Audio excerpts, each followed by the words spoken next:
সর্বক্ষেত্রে সেই মহান আল্লাহ রাব্বুল আলামিনের প্রশংসা, তারিফ, গুণ এবং কিবরাই সেই মহান আল্লাহ রাব্বুল আলামিনের জন্য, যিনি আমাদেরকে এই সাপ্তাহিক জুমার নামাজের জন্য একত্রিত হওয়ার আল্লাহ রাব্বুল আলামিন আমাদেরকে তৌফিক দান দিয়েছেন। সেই মহান আল্লাহ রাব্বুল আলামিনের প্রশংসা করে কোনোদিন শেষ করতে পারবো না, যিনি আমাদেরকে এই সুবর্ণ একটা সুযোগ করে দিয়েছেন যে আমরা এই মসজিদে এসে আল্লাহর ইবাদতের জন্য হাজির হতে পেরেছি। আল্লাহ রাব্বুল আলামিনের এজন্যই আমরা প্রশংসা করব। তাই আমরা মন ভরে আল্লাহ রাব্বুল আলামিনের প্রশংসা করি, আলহামদুলিল্লাহ। মনে হয় আওয়াজ কমে গেছে। আজকে গোস্ত ভাত হয়েছে না? কে আসেননি মনে হয়? একটু আল্লাহ রাব্বুল আলামিনের প্রশংসা করা যাবে না? চলে আলহামদুলিল্লাহ। তারপরে পরে আমাদের শেষ নবী, যিনি আমাদেরকে রাহে জালালাত থেকে, সেই অন্ধকার থেকে হাতটুকু ধরে আমাদেরকে সেই অন্ধকার থেকে আমাদেরকে কি করেছেন? দিনের দিকে নিয়ে এসেছেন। সেই সিরাতে মুস্তাকিম, সেই রাস্তা আমাদেরকে দিয়েছেন। যিনি সেই হচ্ছে আমাদের শেষ নবী মুহাম্মদুর রাসূলুল্লাহ সাল্লাল্লাহু আলাইহি ওয়াসাল্লাম। তিনার উপর শান্তি ধারায় বর্ষিত হোক। আল্লাহুম্মা সাল্লি আলাইহি, আল্লাহুম্মা বারিক আলাইহি। শ্রদ্ধেয় সম্মানিত জুমার মুসল্লিগণ, আমি যে আপনাদের সম্মুখে কিছুক্ষণ আলোকপাত করব, সেই বিষয়টি হলো আল্লাহ রাব্বুল আলামিনের যে বাণী, সেগুলোকে মানুষের কাছে কি করতে হবে? সেগুলোকে পেশ করতে হবে, সেগুলোকে তুলে ধরতে হবে, মানুষকে নসিহত করতে হবে। নসিহত সম্পর্কে আল্লাহ রাব্বুল আলামিন কুরআন কারীমের মধ্যে বলছেন, ফাযাক্কির ইন্না ফাতির যিকরা সায়াযাক্কারু মান ইয়াখশা। আল্লাহ রাব্বুল আলামিন নবী করিম সাল্লাল্লাহু আলাইহি সাল্লামকে সম্বোধন করে বলছেন যে, হে মুহাম্মদ, আপনি কি করেন? মানুষদেরকে নসিহত করেন। তো এই যে নসিহত, এই নসিহত তো আমরা প্রতি জুমাতে শুনি, কিন্তু নসিহত আমাদের কোনো কাজে আসে না। আমরা এই ছোট থেকে এই মসজিদে আসি, শুক্রবারে আসি, আর হচ্ছে কি মৌলানা সাহেব নসিহত করে, ওয়াজ করে এবং কোরআন হাদিস দিয়ে আপনাদেরকে সেই জিনিসটা বুঝিয়ে দেয়। কিন্তু আমাদের এই যে নসিহত, সেই নসিহত গুলো কি হয় না? কাজে আসছে না। কেন? কি কারণ? আমাদের মধ্যে কি কমতি রয়েছে? কি আমাদের মধ্যে দোষ রয়েছে যে আমরা সেই নসিহতকে আমরা কি করতে পারছি না? আমরা আঁকড়ে ধরতে পারছি না।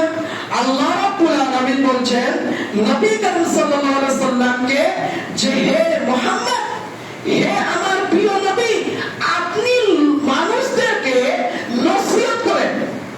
ফাযাক্কির ইন্না ফাতির যিকরা, যদি নসিহত কাজে আসে। তাহলে এখানে আল্লাহ রাব্বুল আলামিন তারা এখানে কি বলছে? যে পুরোপুরি এখানে বলছে না যে মানুষ নসিহত সবাই গ্রহণ করবে, এটা নয়। বলছে যদি কি নসিহত, এই যে আপনার বক্তব্য, এই যে কোরআন হাদিস দিয়ে কি করবেন? আপনি কাফেরদের, মুশরিকদের সামনে কি করবেন? সেই আয়াতকে তুলে ধরবেন। তারা যদি চায়, যদি একটু তারা দ্বীনের রাস্তা থেকে আসে, আর হচ্ছে এই দ্বীনের রাস্তা থেকে কে আসবে? ইন্না ফাতিজ যিকরা সায়াযাক্কারু মান ইয়াখশা। যে এই নসিহত তারাই গ্রহণ করবে, এই খুতবা শোনার পরে তারাই আমল করবে।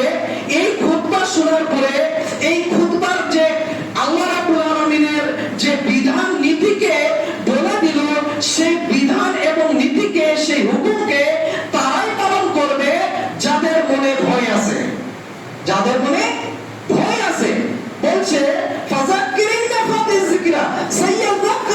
ইয়াখশা, যাদের মনে ভয় আছে তারাই কি করবে? এই নসিহতকে তারা গ্রহণ করবে।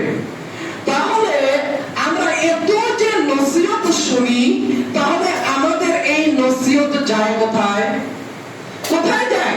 তাহলে আমাদের মনের মধ্যে মানে ভয় নাই। আল্লাহ রাব্বুল আলামিনের যে একটা ভয় দিলের মধ্যে থাকা দরকার, সেই জিনিসটা যদি থাকে তাহলে কি করবে? মানুষ নসিহত গ্রহণ করবে। তাহলে মানুষ কি করবে? এই নসিহত শোনার পরে সেই নসিহত অনুযায়ী নিজের জীবনকে পরিচালনা করবে। যদি না করে থাকি তাহলে মনে করে নেন যে আমার মনের মধ্যে ভয় নাই। যদি আপনি সেই জিনিসটা যদি আপনি পুঙ্খানুপুঙ্খভাবে যদি আপনি কি করতে না পারেন, পালন না করতে পারেন, তাহলে আপনি একদম বিশ্বাস করে বলছি যে আপনার মনে আল্লাহ রাব্বুল আলামিনের এক চুল ভয় নাই বলে আপনি কি করতে পারছেন না? সেই নসিহত গ্রহণ করতে পারছেন না। মনে বুকের মধ্যে একটু হাত দিয়ে বলেন তো যে আপনার মনের মধ্যে আল্লাহর ভয় আছে কিনা?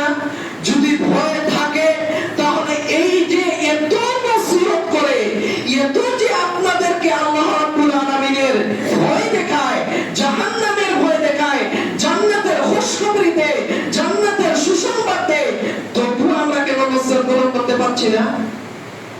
আল্লাহ রাব্বুল আলামিন সূরা নাবার মধ্যে বলছেন, ইন্নাহুম কানু লা ইয়ারজুনা হিসাবা, বলছে যে তাদের তো যে মরার পরে হিসাব হবে তারা তো সেটা কি ভুলে গেছে। তারা মনেই করে না উম্মিদ হয়ে গেয়া कि उन्हें तो अपने हिसाब का धोखा ही ना था, उन्हें तो अपने हिसाब का नाउम्मीद हो गया। ওরা হচ্ছে কি নাউম্মিদ, মানে হচ্ছে কি তারা মনে করছে না যে মরবো, বাস হয়ে গেল, খালাস, কি হবে? কিছুই না। যে মৃত্যুর পরে যে আল্লাহ রাব্বুল আলামিন আমাদেরকে পুনরায় আবার কি করবেন? জিন্দা করবেন। জিন্দা করার পরে যে আমাদেরকে পুনরায় ভাবে সেইভাবে আমাদের পুঙ্খানুপুঙ্খভাবে হিসাব দেবে, তাদের সেটা মনে নাই। তারা সেটা মনে করে না বলে তারা কি তাদের মনের মধ্যে ভয় নেই। ইন্নাহুম কানু লা ইয়ারজুনা হিসাবা ওয়া কাযযাবু বিআয়াতিনা কিযাবা। তারা কি করেছে? যে আমার আয়াতকে মানুষদের সামনে এই মৌলানা গুলো, তালিবে ইলম গুলো, হাফেজ সাহেব, মৌলানা সাহেব, মুফতি সাহেব কি করেছে?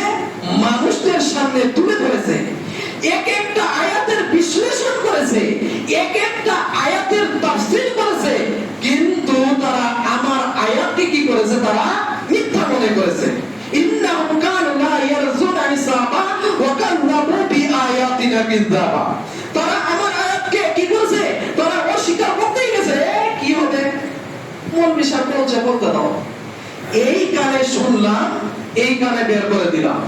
এটাই হচ্ছে, আমরা যদি দেখতে চাই যে এটাই হচ্ছে এই আয়াতের একটা তাফসীর করা যায় যে তারা আমার আয়াতকে তো শুনে, মৌলানাদের মুখে শুনে, ওয়াজ মাহফিলে শুনে, তারপরে জালসাতে শুনে, কিন্তু তারা আমার আয়াতকে তারা কি করে? মিথ্যা মনে করে। যদি মিথ্যাই যদি মনে না করতেন তাহলে আয়াতকে কি করতেন? আঁকড়ে ধরতেন, মনের মধ্যে ভয় থাকতো। তো এই তো মনের মধ্যে আমাদের ভয় নাই, তাহলে এই মনের মধ্যে ভয় কখন আমাদের সৃষ্টি হবে? وَكَذَّبُوا بِآيَاتِنَا كِذَّابًا وَكُلَّ شَيْءٍ أَحْصَيْنَاهُ كِتَابًا। মানুষ মনে করছে যে আমি মরে যাওয়ার পরে কি হবে? সমস্ত কিছু একদম বরবাদ হয়ে যাবে, মানে কোনো কিছুই হবে না। কিন্তু আল্লাহ রাব্বুল আলামিন বলছেন যে কুল্লু শাইইন আহসাইনাহু কিতাবা, আমি প্রত্যেক জিনিসকে আমি কি করেছি? পুঙ্খানুপুঙ্খভাবে আমি একটা ডায়েরিতে কি করে রেখেছি? লিখে রেখেছি যে তোমাদের জীবনে, হে বান্দা, তোমরা এই দৈনন্দিন জীবনে, তোমরা এই পৃথিবীতে কখন, কোন সময়, কত সেকেন্ডে তোমরা কি করেছো, আমি সমস্ত কিছু কি করেছি? আমি লিখে রেখেছি। এটা আমার কথা নয়, এটা স্বয়ং আল্লাহ রাব্বুল আলামিন বলছে যে আমি ওয়া কাযাবু বিআয়াতিনা কিতাবা ওয়া কুল্লা শাইইন আহসাইনাহু কিতাবা। কুল মানে প্রত্যেক, সেই মানে জিনিস, আহসাইনাহু মানে আমি কি করেছি সেটাকে আমি ভালোভাবে মানে সেটা লিখে রেখেছি। কিতাবা মানে একটা মানে কিতাবের মধ্যে বা একটা খাতার মধ্যে বা লাউহে মাহফুজের মধ্যে। এই যে আমরা মনে করি না, আমরা বলে থাকি না যে আমাদের সমস্ত কিছু লেখা হচ্ছে, ঠিকই লেখা হচ্ছে। আমাদের দুই ঘাড়ে দুইটা ফেরেশতা আছে, কিরামান কাতিবিন। এরা আমাদের সমস্ত কিছু লিখে। জানেন তো যে আমাদের দুই দিকে দুইটা ফেরেশতা আছে। আল্লাহ রাব্বুল আলামিন ওটাই বলছে যে মানুষ, হে ইনসান, তোমরা এই পৃথিবীর মধ্যে যা কিছু করো না কেন আমি সমস্ত কিছু লিখে রেখেছি। সেদিন তোমরা যতই তোমরা কি করতে চাও, তোমরা মিথ্যা মানে আমাকে তোমরা মিথ্যা সাবেত করতে চাইবে, কিন্তু আমি সেটা হতে দেব না। আমি লিখে রেখেছি। তুমি মিথ্যা কথা বলার চেষ্টা করবে, আমি তোমার মুখের মধ্যে তালা মেরে দেবো, বলতে পারবে না। সেদিন কি হবে? সেই দিন হচ্ছে সমস্ত লোক নিজের আমল নামাকে কি করবে, নিজের হাতে দেখতে পাবে। কেমন করে? এই যে আমাদের হাত, এই হাতে আমরা ফিঙ্গার দিই না? বলেন, রেশন কার্ডের যখন কি চালাতে যান তখন ফিঙ্গার দিতে হয়, যখন আধার কার্ড ঠিক করতে যান ফিঙ্গার দিতে হয়। এই যে আমাদের হাত, এই হাতটা একটা মেমোরি, এই হাতটা একটা মেমোরি। এই যে দেখতে পাচ্ছেন যে কোন কোন কি যেন তারের মতো পেঁচাপেচি একটা টিপ মারলে বুঝতে পারবেন যে এই কোন কোন করে পেঁচাপেচি হয়ে আছে। এইগুলো হচ্ছে আমাদের মেমোরি। এই মেমোরির মধ্যে এগুলো হচ্ছে তার। এই যে আমরা যখন আল্লাহ রাব্বুল আলামিনের কাছে হাজির হব কিয়ামতের দিন, আমরা হাতে সব কিছু দেখতে পাবো। এটা একটা এলসিডি ক্যামেরা হয়ে যাবে, এলসিডি ডিসপ্লে হয়ে যাবে, ডিসপ্লে। এখানে সমস্ত কিছু দেখতে, দেখ বান্দা তুই কি করেছিস সেই পৃথিবীর মধ্যে, দেখ নিজের হাতে দেখো এলসিডি সমস্ত কিছু একদম কি করবে আল্লাহ রাব্বুল আলামিন? প্রজেক্টর যেমন চালু করে না, সিনেমা হলে দেখেছেন গিয়েছেন যে সিনেমা প্রজেক্টর যেমন চালু করে, একটা কি করবে বড় পর্দা থাকে আর ঝাঁকাশ করে একদম প্রকাশ পাবে। তো এইভাবে এই যে আমাদের হাত, সেটা হচ্ছে প্রকাশ পাবে একটা হচ্ছে কি দেওয়ালে, আর সেখানে সমস্ত কিছু আপনি কি করবেন দেখতে পাবেন যে আপনার জীবনে, দৈনন্দিন জীবনে আপনি কি করেছেন। তো আমরা যদি এই পৃথিবীতে যদি আমরা কি করে থাকি, যদি সেইগুলোকে আল্লাহ রাব্বুল আলামিনের আয়াতকে যদি আমরা কি করি অস্বীকার করি, তো আমাদের কঠিন ভয়ানক অবস্থা হবে সেই দিন কিয়ামতের দিন। তো এইগুলো, এই যে মানুষকে নসিহত করতে হবে, এই নসিহত করবে কে? এই নসিহতের দায়িত্ব আমাদের, শুধু আমার নয়, এই আমার শামীম দাদার না, আপনি মুসলমান, আপনারা মুসলমান, সবাই এখানে মুসলমান, সবার দায়িত্ব যে কি এই ইসলামের যেটা নীতি, আহকাম, হুকুম, যেগুলো আল্লাহ রাব্বুল আলামিনের বাণী, সেগুলোকে পৌঁছার দায়িত্ব আপনাদের হবে, সেগুলোকে আপনাদেরকে পৌঁছাতে হবে। আল্লাহ নবী করিম সাল্লাল্লাহু আলাইহি সাল্লাম বলছেন, বাল্লিগু আন্নী ওয়ালাউ আয়া, তোমরা যদি একটা আয়াত শুনে থাকো, সেই আয়াতটা মানুষের কাছে গিয়ে বলো। বলছেন কোনদিন? কোনদিন বলেছেন যে ভাই এটা এরকম কোরআনে এরকম আছে বা হাদিসে একটা আমি হাদিস শুনেছি যে হ্যাঁ যে এইভাবে করলে এইভাবে হবে? আমরা তো চার দোকানে কার কি কি হচ্ছে, কখন কি হচ্ছে, এইগুলো তো ব্যস্ত।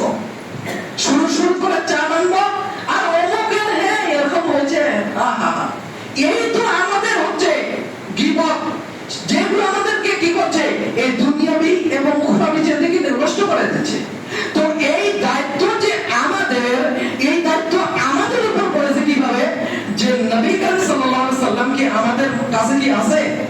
নাই। তো এই দায়িত্বটার যে আল্লাহ রাব্বুল আলামিন বলছেন, ওয়ালতাকুম মিনকুম উম্মাতুন ইয়াদউনা ইলাল খায়র ওয়া ইয়া'মুরুনা বিল মা'রুফ ওয়া ইয়ানহাউনা আনিল মুনকার উলাইকা হুমুল মুফলিহুন।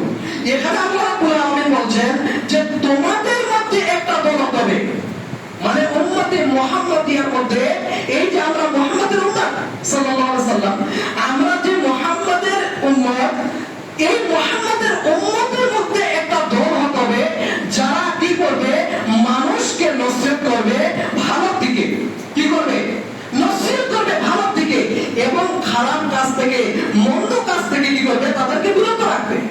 কি করবে? বিরত রাখবে। আমাদের মৌলানাগুলোর কাম না, আপনাদেরও সেই দায়িত্ব। আপনার এখানে যারা আছে সবার দায়িত্ব, সেই দায়িত্ব পালন করেছেন। সেদিন কিয়ামতের দিন যখন আল্লাহ রাব্বুল আলামিন আপনার কোরআনটা ধরে বলবে যে এই তোমার দায়িত্ব ছিল, এই বাণী, এই আমার হাদিস, আমার কোরআন এবং নবী করিম সাল্লাল্লাহু আলাইহি সাল্লামের হাদিসকে অন্য জায়গায় পৌঁছার দায়িত্ব তোমার ছিল, তুমি কি পৌঁছেছিলে? না। সেই দায়িত্ব যদি না পৌঁছে থাকি তাহলে আমাদেরকে কি করবে আল্লাহ রাব্বুল আলামিন? সেদিন পাকড়াও করবে, সেদিন করবে। যদি আপনারা না পারেন সেই দায়িত্ব পালন করতে, যদি আপনারা না পারেন তাহলে আলেম ওলামা মাদ্রাসাদেরকে সাহায্য করেন, মাদ্রাসাদেরকে সাহায্য করেন, আলেমদেরকে সাহায্য করেন, তাদেরকে একটা ব্যবস্থা করে দেন, একটা জায়গাতে কিছু লোক জড়ো করেন, তারা কি করবে? মানুষকে নসিহত করবে। আলেম ওলামা কি করবে? মানুষকে নসিহত করবে। তারপরে এটা নয় যে বাজার লাগিয়ে একদম যা আছে মিষ্টি জিলাপি টিলাপি সবকিছু লাগিয়ে আসো কাইতে হচ্ছে কি জালসা, বাদাম খাবা আমি আর কটকটি, এইগুলো হবে না। এমন ভাবে করেন যেখানে শুধু কি হবে আল্লাহ রাব্বুল আলামিনের কথা শুধু সেখানে কি হবে পরিচালনা হবে। সেইভাবে একটা আপনারা কি করেন গ্রামে গ্রামে করেন। এইভাবে নয় যে বিরাট ধর্মীয় সভা, বিরাট ধর্মীয় সভা, 34তম বিরাট ধর্মীয় সভা, এইভাবে নয়। গ্রামে গ্রামে ছোট্ট করে একটা মসজিদে সবাইকে ডাকবেন, আসেন তো আজকে একটু দিনের আলোচনা হবে। আজকে মৌলভী সাহেবকে ডাকবেন, মৌলভী সাহেব স্বামীর ভূমিকা রাখবেন যে আমাদেরকে কিছু একটা এই সপ্তাহে নামাজ সম্পর্কে বলবেন, যে নামাজ কিভাবে আদায় করব। সবাই তো নামাজ পড়ে, কিন্তু নামাজের নিয়ম নীতি তো তার ভালো করে জানা নাই। জানি নিজে যেখানে জানি, কিন্তু মৌলানার কাছে বিশেষজ্ঞ কেমন ভাবে হাত তুলতে হয়, কিভাবে হচ্ছে রুকু করতে হয়, কিভাবে রাফাইয়াদান করতে হয়, কিভাবে আমাদের মানে তাহাজ্জুদ মানে তাশাহুদে বসতে হবে, কিভাবে আমরা খাড়া হবে না, সেগুলো দেখে নেবেন। সেগুলো দেখতে হবে যে কিভাবে বসবো, আঙ্গুল কিভাবে থাকবে, আঙ্গুলকে সোজা থাকবে না বেঁকা থাকবে, টেরা থাকবে, কেমন থাকবে মনুষ্য জিজ্ঞাসা করতে হবে। এইভাবে হবে নাকি যেইভাবে সেভাবে বললো আল্লাহ আকবার আস্তাগফিরুল্লাহ চলে গেলাম নাকি? এইভাবে চলবে না তো। সেইভাবে আপনাদের পড়তে হবে সাল্লু কামা রাআইতুমুনি উসাল্লি, যে নবী করিম সাল্লাল্লাহু আলাইহি ওয়াসাল্লাম বলছেন যে তোমরা সেইভাবে নামাজ পড়ো যেইভাবে তোমরা আমাকে দেখেছো। আপনারা কি দেখেছেন নবী করিম সাল্লাল্লাহু আলাইহি ওয়াসাল্লামকে কেমন নামাজ পড়ে? কে কে দেখেছে? হাত তারা বলতে কে কে দেখেছে? দেখেননি? তাহলে কে দেখেছে? মৌলভী সাহেব দেখেছে, আলেম ওলামা দেখেছে। কি দেখেছে? মৌলভী সাহেব নবী সাল্লাল্লাহু আলাইহি ওয়াসাল্লামকে দেখেনি, হাদিস দেখেছে। কি দেখেছে বলেন? হাদিস দেখেছে। হাদিস যে এইভাবে নামাজ পড়তে হবে, এইভাবে রাফাইয়াদান করতে হবে। নবী সাল্লাল্লাহু আলাইহি ওয়াসাল্লামকে তো আমরা দেখিনি। কি দেখেছি? নবী করিম সাল্লাল্লাহু আলাইহি ওয়াসাল্লামের বাণীকে দেখেছি যে কিভাবে রাফাইয়াদান করতে হবে, কিভাবে রুকু করতে হবে, কিভাবে সিজদা করতে হবে, কিভাবে তাশাহুদে বসতে হবে, কিভাবে আপনার আঙ্গুল কিভাবে বেঁকা থাকবে না সোজা থাকবে, সেগুলো মৌলভী সাহেব দেখেছে। তাহলে সেইভাবে যদি আমরা না করি তাহলে আমাদের আল্লাহ রাব্বুল আলামিন সেদিন কিয়ামতের দিন পাকড়াবে। হ্যাঁ দেখেছিলেন মৌলভী সাহেব জিজ্ঞাসা করেছিলেন কিভাবে? আমার সাহেব একটু বলেন তো কিভাবে আমি একটু তাশাহুদে বসবো, আমার দেখেন তো বসাটা ঠিক হচ্ছে কিনা, একটু দেখেন তো পাগুলো সোজা হচ্ছে কিনা। বলেছেন কোনোদিন? তো বলেননি, কোনোদিন বলেননি। কি ব্যাপার? হ্যাঁ এইটা ভুল হবে কেন? আপনারা কি করবেন? বুঝিয়ে দিবেন যে কিভাবে রুকু সিজদা, কিভাবে ওযু কিভাবে করব, সেগুলো বুঝিয়ে দিবেন। দেখেন গ্রামের 8-10টা লোক দেখেন, সবাইকে ডাকবেন, যারা আসবে তারপরে জিজ্ঞাসা করবেন মানুষকে, সবকিছু দেখে দিবেন। তো যা হোক এই দায়িত্ব আমাদের, এবং যারা এই কাজের সাথে নিযুক্ত থাকবে আল্লাহ রাব্বুল আলামিন তাদেরকে কি করবেন? সেই সুসংবাদ রেখেছে জান্নাত পাবো। আপনি না পারবেন, মৌলভীদেরকে সুযোগ করে দেন, আপনি সেই ভাগীদার হয়ে গেলেন। মানে আপনি কি করলেন? সেই কাজের সহযোগিতা করলেন। মানে কি?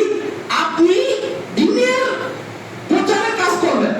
আপনি সেই কথা বলতে পারছেন না, কিন্তু মৌলভী সাহেবকে তো আপনি কি করলেন? সাহায্য করলেন। মৌলভী সাহেব বলল, আপনার দ্বারা তো বলতে পারলো না, তো সেই সুযোগ করে দিবেন।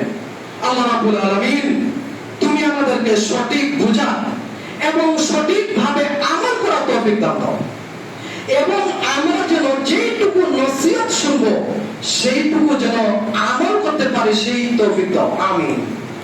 রাব্বুল আলামিন তুমি আমাদেরকে গুনাহ খাতা মাফ করে দাও। আমাদের সমস্ত ভাই বোন এবং মা বাবা সবার গুনাহ খাতাকে মাফ করে দাও। যারা অসুস্থের মধ্যে আছে তাদেরকে সুস্থতা দান করো। যারা আল্লাহ রাব্বুল আলামিন কবরের মধ্যে শুয়ে আছে তাদের তুমি আল্লাহ কবরটাকে তুমি আল্লাহ জান্নাতের টুকরা বানিয়ে দাও রাব্বুল আলামিন। আমরা যারা এখানে হাজির আছি এবং যারা এখান থেকে গায়েব আছে সবার গুনাহ থেকে মাফ করে দাও, আমাদের পিতামাতাদের জন্য গুনাহ থেকে মাফ করে দাও, আমিন। এখান থেকে বক্তব্য সমাপ্ত করলাম। বলার মাধ্যমে ভাষার মাধ্যমে ভুল হয়ে থাকলে আমাকে ছোট ছেলে আপনাদের আমি ছেলে বা ভাই বলে মাফ করে দিবেন। আউযু বিল্লাহি মিনাশ শাইতানির